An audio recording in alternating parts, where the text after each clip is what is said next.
Hey guys, we're back. It's 2010 Outback. I was showing you guys earlier how to remove a bunch of stuff on the car. Then we got to this belt molding. We've replaced a bunch of these belt moldings, watched the rest of the other videos, but I'll show you how to do this one.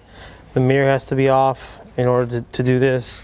So watch the other videos if you want to know how to get the mirror off, or if you already know how to get the mirror off, just press on and let's get to this piece right now. 2010 to 14, all the same. There's a little clip right here in the middle that we released with the clip remover. It's right about halfway. Be careful not to scratch this. If you're worried about scratching this, use some plastic or put a piece of tape right here. Or, you know, this door is damaged, so I don't really care.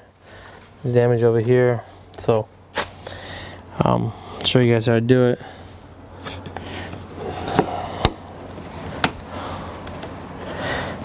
So I released the clip, this guy right here. When this is in this way, we're pushing against this guy right here. So once that's out, this thing, don't pull up like this, twist. You can twist this molding like this, it won't damage it. There's the reason why I said the mirror has to come off. There's another one of those clips right here.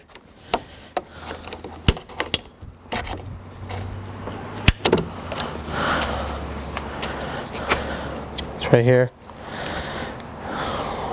pull that out, and there's your belt molding. You're going to replace it, damaged or for whatever reason, or just to paint the car. You're going to take the handles off. Going back on the same way, get the pin in there.